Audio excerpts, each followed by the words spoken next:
আলহামদুলিল্লাহ সালাতু ওয়াসসালামু আলা রাসূলিল কারীম ওয়া আলা আলিহি ওয়া সাহবিহি আজমাইন।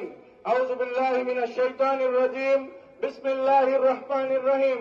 জাআকাল হক ওয়া জাআকাল বাতিল ইন্নাল বাতিলা কানা যাউকা। সাদাকাল্লাহুল আযীম। সত্য সমাগত, মিথ্যা উপস্থিত, মিথ্যার পতন অবিসম্ভাবী। 2024 সালের 36 জুলাই 5 আগস্ট আল্লাহ তাআলা পবিত্র কোরআনের এই আয়াতকে বাস্তব করে দেখিয়ে দিয়েছেন। সম্মানিত উপস্থিতি, গত 16টি বছর যে ফ্যাসিস্ট সরকার জগদ্দল পাথরের মতো বাংলাদেশের মানুষের বুকের উপর চেপে বসেছিল, 2000 ভাইয়ের রক্তের বিনিময়ে, 50,000 ভাইয়ের পঙ্গুত্বের বিনিময়ে নতুন বাংলাদেশ আমরা পেয়েছি। আমরা প্রথমেই মহান রব্বুল আলামিনের শুকরিয়া আদায় করি, আলহামদুলিল্লাহ। দরুদ ও সালাম রাসূলুল্লাহ সাল্লাল্লাহু আলাইহি ওয়াসাল্লামের প্রতি। সেই সাথে যেই সকল শহীদ ভাইয়েরা আমাদেরকে মুক্ত বাতাসে কথা বলার সুযোগ দিয়েছেন, তাদের রূহের মাগফিরাত কামনা করছি, জান্নাতের সর্বোচ্চ মাকাম কামনা করছি। যারা এখন অসুস্থ অবস্থায় আছেন, তাদের সুস্থতা কামনা করছি। সম্মানিত উপস্থিতি, সম্মানিত সাংবাদিক বন্ধুগণ, সম্মানিত ভাইরা, কয়েকদিন আগে 19 জুলাই ঐতিহাসিক সোহরাওয়ার্দী উদ্যানে আমিরে জামাত বক্তব্য রেখেছেন।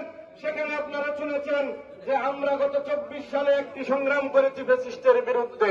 আমাদেরকে নতুন আরেকটি সংগ্রাম করতে হবে, আরেকটি আন্দোলন করতে হবে। সেই আন্দোলন হবে দুর্নীতির বিরুদ্ধে, সেই আন্দোলন হবে চাঁদাবাজদের বিরুদ্ধে, সেই আন্দোলন হবে দখলদারদের বিরুদ্ধে।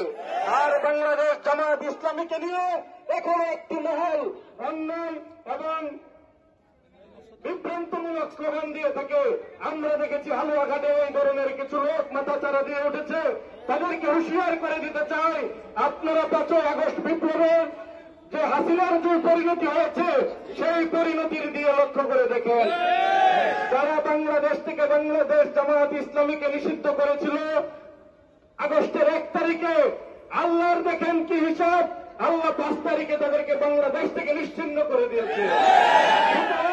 যারা আবার নতুন করে ফ্যাসিস্ট হওয়ার স্বপ্ন দেখছেন, তারা 5 আগস্টের ইতিহাস মনে রাখবেন।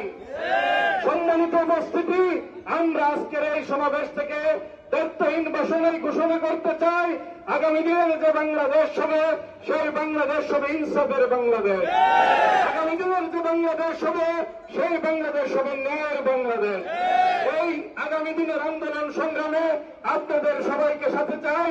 ইনশাআল্লাহ আগামী দিনে যে ভোটের সংগ্রাম আসছে, ভোট বিপ্লবের মাধ্যমে আমরা এই হালুয়াঘাটে দেখিয়ে দিতে চাই, হালুয়াঘাটের তৌহিদি জনতা ইসলামের পক্ষে রায় দিবে।